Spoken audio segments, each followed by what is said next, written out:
ಒಂದು ಏನಂದರೆ 1/1/2024ರಿಂದ 25% ವೇತನ ಹೆಚ್ಚಳ ಮಾಡಬೇಕು ಅಂತ, ಮತ್ತು ಇನ್ನೊಂದು 38 ತಿಂಗಳ ಅರಿಯರ್ಸ್ ಕೊಡಬೇಕು ಅಂತ. ಈಗಾಗಲೇ ಸರ್ಕಾರ 26 ತಿಂಗಳ ಅರಿಯರ್ಸ್ ಕೊಡ್ತೀವಿ ಅಂತ ಹೇಳಿ ಒಂದು ಕಂತು ಬಿಡುಗಡೆ ಮಾಡಿದೆ, 450 ಕೋಟಿ ರೂಪಾಯಿ.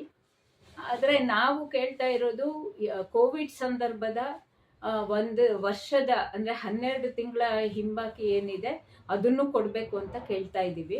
ಇವತ್ತು ಸರ್ಕಾರ ಒಂದು ಏಕಪಕ್ಷೀಯವಾಗಿ ನಮ್ಮೆಲ್ಲ ಮಾತುಕತೆಗಳನ್ನು ಮೀರಿ ನಮ್ಮ ಮಾತುಕತೆಗಳನ್ನಗೆ ಯಾವುದೇ ಮನ್ನಣೆ ಕೊಡ್ದಿರ ಇವತ್ತು ಏಕಪಕ್ಷೀಯವಾಗಿ ಒಂದು ಆದೇಶ ಹೊರಡಿಸಿದೆ.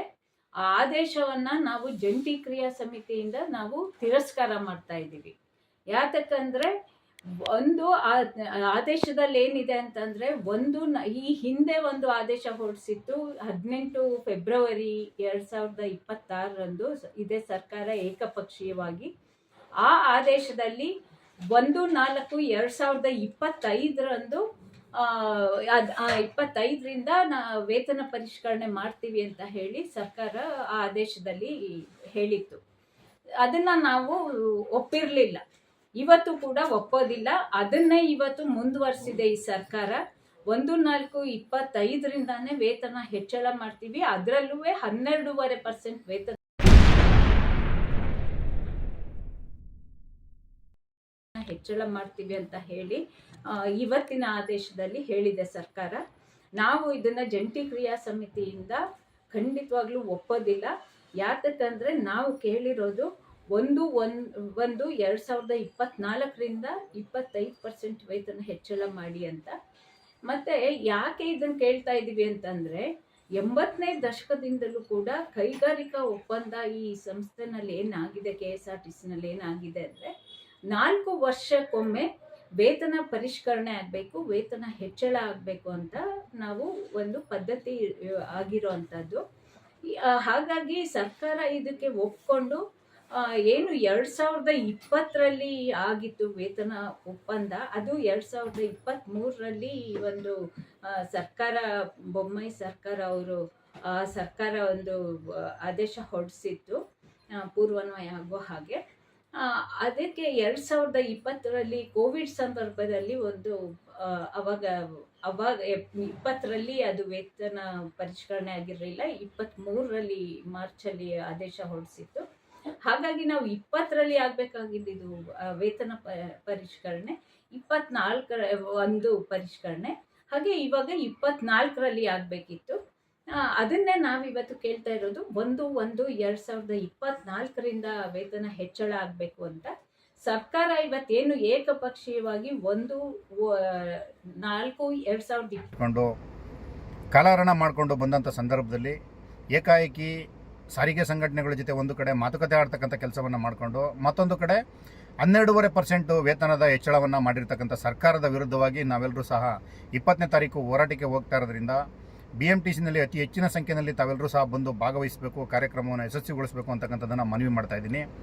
ಸರ್ಕಾರ ಸಾರಿಗೆ ನೌಕರರನ್ನು ಯಾವ ರೀತಿ ನೋಡೋದಕ್ಕೆ ಹೊರಟು ನಿಂತಿದೆ ಅಂತಂತಂದರೆ, ಏನೋ ನಾವು ಅವರಿಗೆ ಒಂಥರ ಭಿಕ್ಷೆ ರೂಪದಲ್ಲಿ ಕೊಡ್ತೀವಿ, ಇಷ್ಟ ಇದ್ದರೆ ತೆಗೆದುಕೊಂಡು ಕೆಲಸ ಮಾಡಲಿ, ಇಲ್ಲ ಅಂತಂದರೆ ಅದೇನು ಮಾಡ್ತಾರೆ ನಾವು ನೋಡೋಣ ಅಂತಕ್ಕಂಥ ಒಂದು ದಾರ್ಪ್ಯತನವನ್ನು ಮೆರೆಯೋದಕ್ಕೆ ನಿಂತಿರ್ತಕ್ಕಂಥ ಸರ್ಕಾರದ ವಿರುದ್ಧ ನಾವೆಲ್ಲರೂ ಸಹ ಒಗ್ಗಟ್ಟಾಗಿ ಬೀದಿಗಿಳಿತಕ್ಕಂಥ ಕ್ಷಣ ಬಂದಿದೆ. ತನ್ನದೇ ಆದಂಥ ಪ್ರಣಾಳಿಕೆಯಲ್ಲಿಂಥ ವಿಚಾರವನ್ನು ಮುಚ್ಚಿಟ್ಟು ಸರ್ಕಾರ 12.5% ವೇತನ ಪರಿಷ್ಕರಣೆ ಹೆಚ್ಚಳವನ್ನು ಮಾಡಿ, ನಾವು 1/1/24ಕ್ಕೆ ಕೇಳಿದ್ರು ಸಹ ಅದರಲ್ಲೂ ಸಹ 16 ತಿಂಗಳು ಮೋಸವನ್ನು ಮಾಡ್ತಕ್ಕಂಥ ಕೆಲಸಕ್ಕೆ ಕೈ ಹಾಕಿರ್ತಕ್ಕಂಥ ಸರ್ಕಾರದ ವಿರುದ್ಧ ನಾವೆಲ್ಲರೂ ಬೀದಿಗಿಳಿತಕ್ಕಂಥ ಕೆಲಸವನ್ನು ಮಾಡಬೇಕಾಗಿದೆ. ಇದು ನಮಗೆ ಯಾಕೆ, ಸಂಘಟನೆಗಳನ್ನ ಕೇಳ್ಕೊತಾರೆ, ನಾವೆಲ್ಲರೂ ಆರಾಮಾಗಿ ಡ್ಯೂಟಿ ಮಾಡ್ಕೊಂಡು ಮನೆಗೆ ಹೋಗೋಣ ಅಂತಕ್ಕಂಥ ವಿಚಾರ ಏನಾದ್ರೂ ನಿಮ್ಮ ಮನಸ್ಸಲ್ಲಿದ್ದರೆ ದಯಮಾಡಿ ಅದನ್ನು ತೆಗೆದುಹಾಕಿ. ಯಾಕೆಂತಂದರೆ ಇದು ಕಾರ್ಮಿಕರ ಅಳಿವು ಉಳಿವಿನ ಭವಿಷ್ಯದ ಪ್ರಶ್ನೆ. ನಾವು ಇದೇ ಸಂಬಳದಲ್ಲಿ ಜೀವನವನ್ನು ಕಟ್ಕೋಬೇಕಾಗಿದೆ ಮತ್ತು ಜೀವನವನ್ನು ಸಹ ಮುಂದುವರಿಸ್ಕೊಂಡೆ ಹೋಗಬೇಕಾಗಿರೋದ್ರಿಂದ ಏನು ಸರ್ಕಾರ ಸಾರಿಗೆ ನೌಕರನ್ನ ನಿಕೃಷ್ಟವಾಗಿ ನೋಡ್ತಕ್ಕಂಥ ಮನೋಭಾವನೆಯನ್ನು ಬೆಳೆಸ್ಕೊಂಡು ಬಂದಿದೆ. ನಾವೇನು ಮಾಡೋದು ನಡೆಯುತ್ತೆ, ನಾವೇನೋ ಕೊಟ್ಟಷ್ಟನ್ನು ಈಸ್ಕೊಂಡು ಒಂದು ಭಿಕ್ಷೆ ರೂಪದಲ್ಲಿ ಇವರು ಜೀವನವನ್ನು ಮಾಡಲಿ, ಇಲ್ಲದೇ ಇದ್ದರೆ ಏನು ಮಾಡ್ತಾರೆ ನಾವೂ ಸಹ ನೋಡೋಣ ಅಂತಕ್ಕಂಥ ಒಂದು ದಾಟಿನಲ್ಲಿ ಅವರು ಮಾತಾಡೋದಕ್ಕೆ ನಿಂತಿದ್ದಾರೆ. ಹಾಗಾಗಿ ಹಿಂದೆ BJP ಸರ್ಕಾರ ಇದ್ದಂಥ ಸಂದರ್ಭದಲ್ಲಿ 15% ವೇತನ ಹೆಚ್ಚಳವನ್ನು ಮಾಡಿದೆ. ಈ ಸರ್ಕಾರ ಯಾವ ಮಾನದಂಡದ ಆಧಾರದ ಮೇಲೆ 12% ವೇತನ ಹೆಚ್ಚಳವನ್ನು ಮಾಡಿದೆ ಅಂತಕ್ಕಂಥ ಪ್ರಶ್ನೆಗೆ ಉತ್ತರ ಇಲ್ಲ. ಒಂದು ಕಡೆ ಇಂಕ್ರಿಮೆಂಟ್ ದರದ ಹೆಚ್ಚಳ ಇಲ್ಲ, ಬಾಟ ಭತ್ಯದ ಬಗ್ಗೆ ಯಾವುದೇ ಕಾರಣಕ್ಕೂ ಮಾತಾಡೋದಕ್ಕೆ ಸರ್ಕಾರ ರೆಡಿ ಇಲ್ಲ. ಎಲ್ಲವನ್ನು ಮುಚ್ಚಿಟ್ಕೊಂಡು ಏಕಪಕ್ಷೀಯವಾಗಿ 12% ವೇತನವನ್ನು ಘೋಷಣೆ ಮಾಡಿದ್ದೀವಿ, ನೀವು ತಗೋಬೇಕು ಅಂತಕ್ಕಂಥ ವಿಚಾರವನ್ನು ಮುಂದಿಟ್ಟುಕೊಂಡು ಮಾತುಕತೆಗೆ ಕರೀತಾರೆ.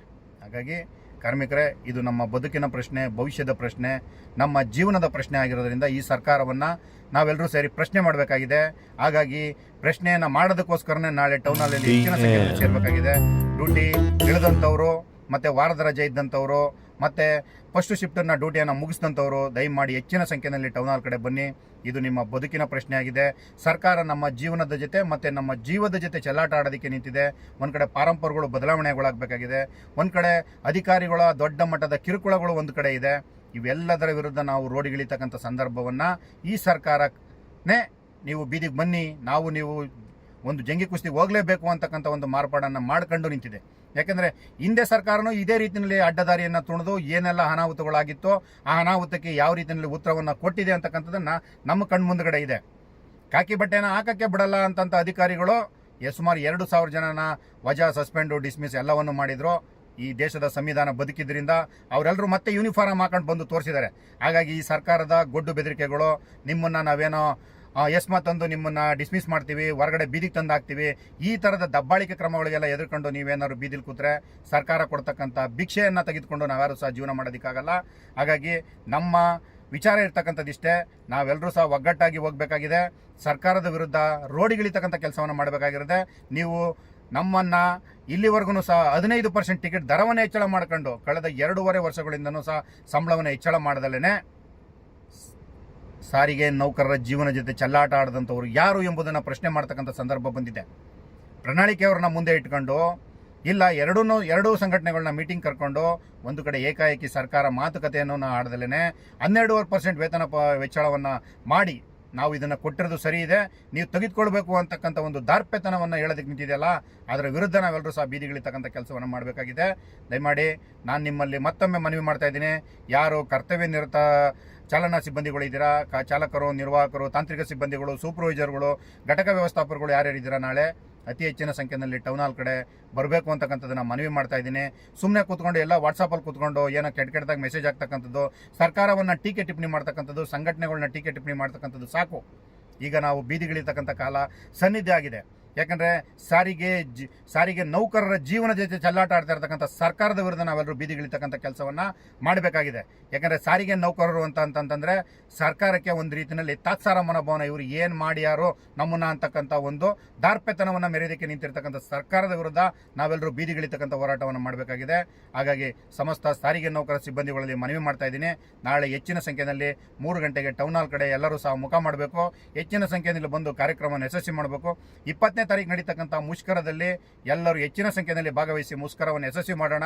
ಸರ್ಕಾರ ನಮ್ಮ ಬಗ್ಗೆ ತೆಗೆದಿರ್ತಕ್ಕಂಥ ಮಲತಾಯಿ ಧೋರಣೆಯನ್ನು ಖಂಡಿಸಿ ನಾವೆಲ್ಲರೂ ಸಹ ಬೀದಿಗಿಳಿತಕ್ಕಂಥ ಕೆಲಸವನ್ನು ಮಾಡೋಣ. ಈ ಸರ್ಕಾರ ತೆಗೆದುಕೊಂಡಿರ್ತಕ್ಕಂಥ ನಿಲುವನ್ನು ಮತ್ತೊಮ್ಮೆ ಮರುಪರಿಶೀಲನೆ ಮಾಡೋವರೆಗೂ ಸಹ ಸಾರಿಗೆ ನೌಕರರು ಒಗ್ಗಟ್ಟಾಗಿ ಬೀದಿಗಿಳಿತಕ್ಕಂಥ ಕೆಲಸವನ್ನು ಮಾಡೋಣ ಅಂತಕ್ಕಂಥದ್ದನ್ನು ಮನವಿ ಮಾಡ್ತಾ, ನಾಳೆ ಹೆಚ್ಚಿನ ಸಂಖ್ಯೆಯಲ್ಲಿ ಎಲ್ಲರೂ ಸಹ ಟೌನ್ ಹಾಲ್ ಕಡೆ ಬನ್ನಿ, ನಮ್ಮ ಶಕ್ತಿ ಏನು ಅಂತಕ್ಕಂಥದ್ದನ್ನು ತೋರಿಸೋಣ. ಸರ್ಕಾರ ತೆಗೆದುಕೊಂಡಿರ್ತಕ್ಕಂಥ ಮಲತಾಯಿ ಧೋರಣೆ ವಿರುದ್ಧ ನಾವೆಲ್ಲರೂ ಸಹ ಬೀದಿಗಿಳಿತಕ್ಕಂಥ ಕೆಲಸವನ್ನು ಮಾಡೋಣ. ಕಾರ್ಮಿಕರ ಹೋರಾಟ ಯಾವಾಗಲೂ ಸಹ ಜೀವಂತವಾಗಿರಬೇಕು ಅಂತಂದರೆ ಕಾರ್ಮಿಕರ ಐಕ್ಯತೆ ಇರಬೇಕು, ಕಾರ್ಮಿಕರೆಲ್ಲರೂ ಒಗ್ಗಟ್ಟಾಗಿರಬೇಕು. ನಮ್ಮ ನಡುವೆ ನೂರಾರು ಭಿನ್ನಾಭಿಪ್ರಾಯಗಳು ಇರಲಿ, ಇದು ನಮ್ಮ ಜೀವನ ಮತ್ತು ಜೀವನದ ಸಮಯ ಆಗಿದೆ. ಯಾಕೆಂದರೆ ಸರ್ಕಾರ ನಮ್ಮ ಜೀವನದ ಜೊತೆ ಚೆಲ್ಲಾಟ ಆಡೋದಕ್ಕೆ ನಿಂತಿರ್ತಕ್ಕಂಥದ್ರಿಂದ ನಾವೆಲ್ಲರೂ ಸಹ ನಮ್ಮಲ್ಲಿರ್ತಕ್ಕಂಥ ಯಾವುದೇ ರೀತಿಯ ಆ ಸಂಘಟನೆ ಬೇರೆ ಈ ಸಂಘಟನೆ ಬೇರೆ ಅಂತಕ್ಕಂಥ ವಿಚಾರವೆಲ್ಲವನ್ನು ಬದಿಗಿಟ್ಟು ಹೆಚ್ಚಿನ ಸಂಖ್ಯೆಯಲ್ಲಿ ಟೌನ್ ಹಾಲಿಗೆ ಬನ್ನಿ. ಸರ್ಕಾರದ ವಿರುದ್ಧ ನಾವೆಲ್ಲರೂ ಸಹ ಬೀದಿಗಿಳಿತಕ್ಕಂಥ ಕೆಲಸವನ್ನು ಮಾಡೋಣ. ಇದಕ್ಕೆ ನೀವು ಸಪೋರ್ಟ್ ಮಾಡಿ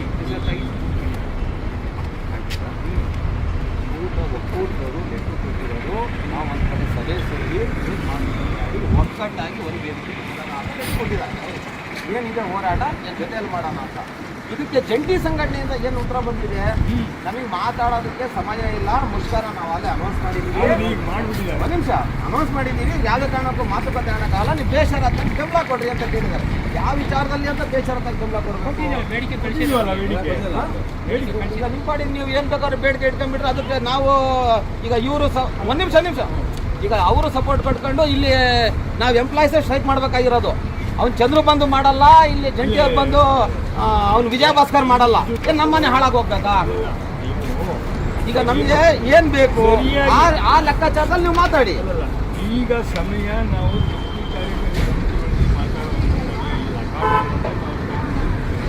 ಈಗ ಮತ್ತೆ ಪ್ರೆಸ್ ಮೀಟ್ ಮಾಡಿದ್ರಲ್ಲ ನೀನು, ಅವಾಗ ಎಲ್ಲರೂ ಇದ್ರಲ್ಲ ಜಂಟಿ ಸಂಘಟನೆಯವರು, ಸರ್ಕಾರಕ್ಕೆ ನಾವು ಏನಾದರೂ ವರದಿ ಕೊಡ್ಬೇಕು. ಅವಾಗಲೇ ಅರ್ಧ ಗಂಟೆ ಮಾತುಕತೆ ಆಡ್ಬೋದಲ್ಲ, ಯಾಕೆ ಮಾತಾಡಕ್ ಬರಲ್ಲ? ಅಲ್ಲಿಗೆ ನೀವು ಎಂಪ್ಲಾಯ್ಸ್ ಬೇಕಿಲ್ಲ ನಿಮ್ಗೆ, ನಿಮ್ಮ ಸ್ವಾರ್ಥ. ಅವರು ಆಗ್ಲಿ, ನಾನು ನಿಮ್ಗೆ ಅಂತ ಹೇಳ್ತಾ ಇಲ್ಲ, ಒಕ್ಕೂಟರಾಗ್ಲಿ ಜಂಟಿಯರಾಗ್ಲಿ ಬರೀ ನಿಮ್ಮ ಸ್ವಾರ್ಥಕ್ಕೋಸ್ಕರ ನೀವು ಹೋರಾಟ ಮಾಡ್ತಾ ಇದ್ದೀರಾ. ನೀವು ತಿಳ್ಕೊಂಡಿರೋ ಮಟ್ಟಿಗೆ ಆ ಥರ ಇಲ್ಲ. ಆ ಥರ ಮಾಡೋದಂಗೆ ಇದ್ರೆ ಫ್ರೀಡಮ್ ಪಾರ್ಕ್ನಲ್ಲಿ ಯಾಕೆ ಉಪವಾಸ ಸತ್ಯಾಗ್ರಹ ನಾವು ಕುತ್ಕೋಬೇಕಾಯ್ತು? ಬರೀ 14 ತಿಂಗಳು ಕೊಡ್ತೀನಿ ನಿಮಗೆ, 38 ತಿಂಗಳು ಬ್ಯಾಲೆನ್ಸ್ಗೆ 14 ತಿಂಗಳು ಕೊಡ್ತೀನಿ ನಾನು ಸಿದ್ದರಾಮಯ್ಯ. ನಾವೆಲ್ಲ ರಿಟೈರ್ಡ್ ಎಂಪ್ಲಾಯ್ಸ್ ಎಲ್ಲ ಹೋಗಿ ಉಪವಾಸ ಸತ್ಯಾಗ್ರಹ ಕುತ್ಕೊಂಡಿದ್ವಿ. ಯಾಕೆ ಕುತ್ಕೊಂಡಿದ್ವಿ? ಬರೀ ಆವಾಗ ಡಿಕ್ಲೇರ್ ಏನಾಯ್ತು ಗೊತ್ತಾ? 38ಕ್ಕೆ 14 ತಿಂಗಳು ಕೊಡ್ತೀನಿ ನಾನು, 26 ತಿಂಗಳು ಕೊಡ್ತೀನಿ ಇಂದ ರಿಟೈರ್ಡ್ನವ್ರು ಕುತ್ಕೊಂತಾ ಇದ್ರ ನಿಮ್ಮ ವಯಸ್ಸಿಗೆ ನಾವು ಗೌರವ ಕೊಡ್ತೀವಿ, ನಾವು ಗೌರವ ಕೊಡ್ತೀವಿ, ಇಲ್ಲ ಅಂತಲ್ಲ. ಆದ್ರೆ ಈಗ ಒಕ್ಕೂಟ ಆಗ್ಲಿ ಜಂಟಿ ಆಗ್ಲಿ ಇವ್ರು ಬೇರೆ ಬೇರೆ ಆಗಿ ಮಾತುಕತೆ ಚಂದ್ರಿಗೂ ಸೇರ್ಸಿ ಹೇಳ್ತಾ ಇದ್ರಿ, ಮೆಟ್ ತಾಂಡ್ ಹೊಡಿತೀವಿ.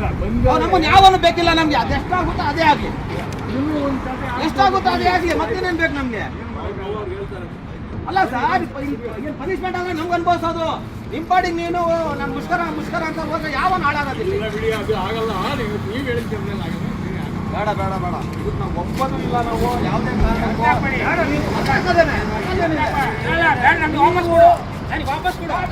ಕೊಟ್ಟಿರೋದು ನನ್ನ ಇಷ್ಟ, ನನ್ನ ಇಷ್ಟ, ಅದು ನನ್ನ ಇಷ್ಟ. ಯೂನಿಯನ್ ಲೀಡರ್ ಇಲ್ಲ, ಎಂಪ್ಲಾಯ್ಸ್ ಆಗಿ ಎಲ್ಲಾ ಸಂಘಟನೆಗಳು ಯಾವುದೇ ಯೂನಿಯನ್ ಆದ್ರೆ ಗೌರವ ಇದಲ್ಲ. ಅದು ಕೂಟದ ರಾಜ್ಯಕ್ಕೆ ಕೊಡಿಸಿ ತಾನು ಕರಪತ್ರ ಕೊಡೋದು ನೀನೊಬ್ಬ ಲೀಡರ್ ಬಗ್ಗೆ ಮಾತಾಡ್ತಾ ಇಲ್ಲ. ಬೇರೆ ಒಂದಾಗಿ ಮಾತಾಡ್ರಿ, ಸಂಘಟನೆ ಬೇಡ. ನೀನ್ 1000 ಮಾತಾಡೋ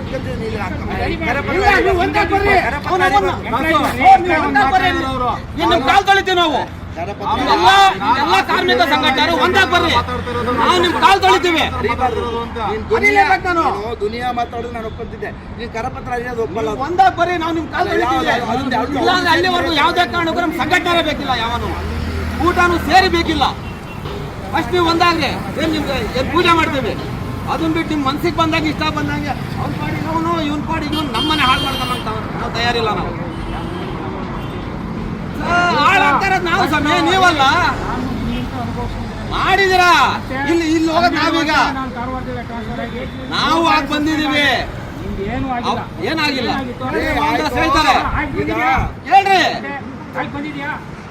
ಅಲ್ಲಿ ತಿರ್ಗಾ ಅಂತಾನೆ ಇರ್ಬೇಕ ನಾವು.